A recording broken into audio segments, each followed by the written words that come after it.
Eu quero falar nesta quarta-feira aqui, dia 29 de janeiro, um pouquinho sobre o Poder Judiciário e a administração da justiça aqui no Brasil.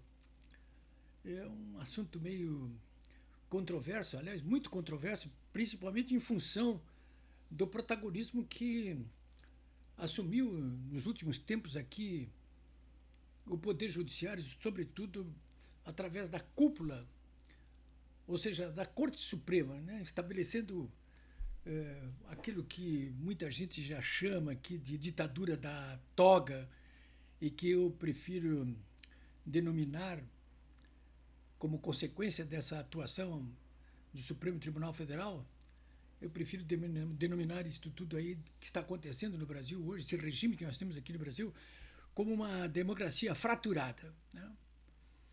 Bom, eu recebi várias cópias aqui de um editorial do jornal O Estado de São Paulo, de terça-feira, dia 28 de janeiro agora, que trata justamente dessa questão sobre a qual eu quero falar agora com vocês aqui.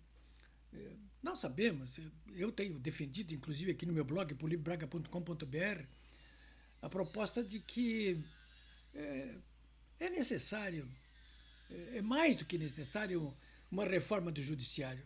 Mas, no meio de tantas reformas, precisamos também de uma reforma política, por exemplo. Enfim, é natural que uma reforma do judiciário, isoladamente, não vai resolver o problema do impasse institucional sob o qual nós estamos vivendo hoje no Brasil aqui. Eu tenho para mim, defendo que está na hora de uma nova constituinte. E ali, sim, dentro de uma nova constituinte, de uma nova constituição, nós poderemos estabelecer aí uma reforma do judiciário também, uma reforma política, por exemplo. Alguém pode me dizer assim, não, você está sonhando. Por que não? Né? Quando se pensou na Constituinte de 88, eu até fui candidato à Constituinte, mas não consegui me eleger, o povo não me entendeu. Ou eu não entendi o povo. Mas, enfim, também se dizia naquela época, não, mas a nova Constituição, sim, a nova Constituição. Está na hora, né? 98, 2008, 2018, quase 40 anos. Né? Eu acho que está na hora. Hein? Bom, e o que diz esse editorial do Estadão? Confirmando exatamente esses desatinos que estão sendo cometidos pelo Poder Judiciário na administração da justiça para os cidadãos brasileiros, né? Diz o Estadão no seu editorial o seguinte, anotem bem aí. Eu estou publicando na íntegra, inclusive, esse editorial no meu blog polibiobraga.com.br. Se não encontrarem no Estadão, ou não puderem ter acesso no Estadão, está ali publicado na íntegra no meu blog polibiobraga.com.br. Né? Quem não encontrar, pode me pedir aí pelo WhatsApp 51, código de área de Porto Alegre, 999459810.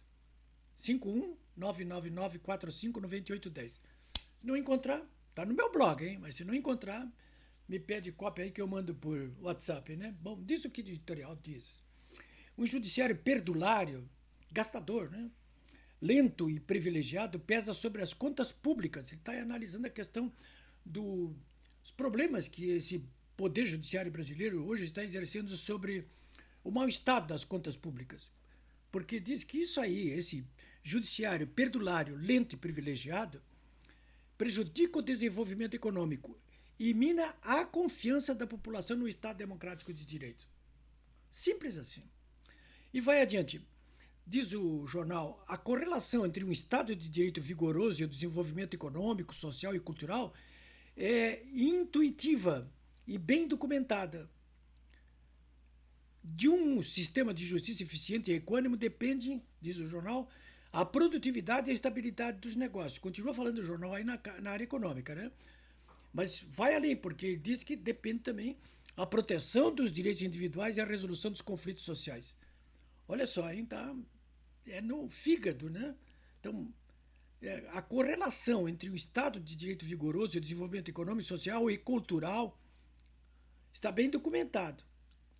De um sistema de justiça eficiente e equânime depende, a produtividade e a estabilidade dos negócios. 2, a proteção dos direitos individuais. E 3, a resolução dos conflitos sociais. Está completo o quadro. Mas diz assim que isso não está ocorrendo, porque a justiça brasileira é lenta, cara e cheia de privilégios. E o jornal, então, ele vai elencando ali depois 3 levantamentos publicados desde dezembro agora, há 2 meses, que oferecem uma biópsia dessa justiça triplamente injusta. Segundo o Rule of Law Index, índice do Estado de Direito, do World Justice Project, que mede anualmente a percepção da população e dos especialistas, olha, vejam só, o Brasil ocupa o 80º lugar, num ranking de 142 países. Quer dizer, num ranking de 142 países, o Brasil, a justiça brasileira ocupa o 8º lugar, o 80º lugar, lugar 80, um dos piores do mundo, né?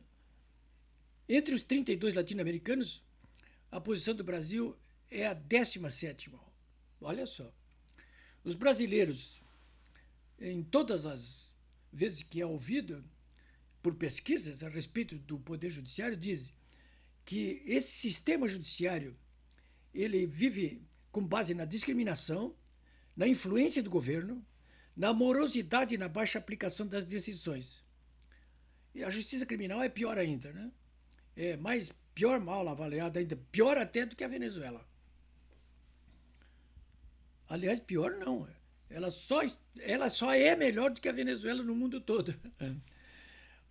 O jornal vai adiante aí com outros exemplos, né? Todos eles sempre no mesmo diapasão aqui, mas acho que vale a pena destacar aqui o que diz na Folha de São Paulo a diretora da plataforma Justa, Luciana Zafalon, que diz assim, a respeito do Poder Judiciário brasileiro: não importa o cenário, não importa a crise, não importa o contexto, o Judiciário e os seus membros vão ficando sempre com uma fatia maior do orçamento público. Isso que ela acabou de dizer é corroborado por um levantamento feito em 18 estados, entre 2022 e 2023. Ali, por exemplo, nesse levantamento, mostra que, por exemplo, a Justiça do Mato Grosso aumentou a sua participação no orçamento em 36%. Na Bahia, aumentou 18%. Em Minas, 30%. Ora, segundo o Tesouro, o Brasil tem o judiciário mais caro do mundo. O judiciário do Brasil custa 1,6% do PIB, enquanto que na média dos emergentes é 0,5%. E nos países desenvolvidos, 0,3%. Então, o poder judiciário do Brasil, ele fica com 1,6% do produto interno bruto, tudo que se produz de riqueza durante o ano no Brasil, fica com 1,6%. Nos países em desenvolvimento, 0,5%. E nos desenvolvidos, 0,3%. Bom, do ponto de vista moral, diz o Estadão, as manobras de cada togado para acumular privilégios são os mais malignos dos tumores, mas do ponto de vista fiscal são um fator menor, porque aparece até, diante do descalabro, inclusive, da gestão pública, mais um sintoma do que a causa do problema. Então, senhores, já em 2018, diz o Estadão, um celebrado jurista alertava um congresso de advogados para a necessidade da responsabilidade fiscal. E o jurista que alertou para isso é o atual presidente do Supremo Tribunal Federal, que é não apenas hoje uma caixa de Pandora, mas é o que mais gasta entre todos os membros do Poder Judiciário. Dizia o Rui Barbosa, eu estou finalizando aqui, justiça atrasada não é justiça, senão injustiça qualificada e manifesta. 100 anos depois dessa advertência, conclui o jornal Estado de São Paulo, não só é mais atual do que nunca, mas precisaria ser complementada o que ele disse. Porque, na verdade, o Estadão diz, justiça perdulária não é justiça. Justiça privilegiada como a que nós temos no Brasil é ainda menos justiça. Como corrigir isso? Senhores, podem ter certeza absoluta de que só através de uma reforma do judiciário, que implica também numa reforma política. Ou seja, Tudo isso dentro de um contexto que remete à necessidade imperiosa de convocarmos e realizarmos uma nova Constituinte para que possamos viver novos tempos no Brasil, diferentes dos atuais, que são intoleráveis.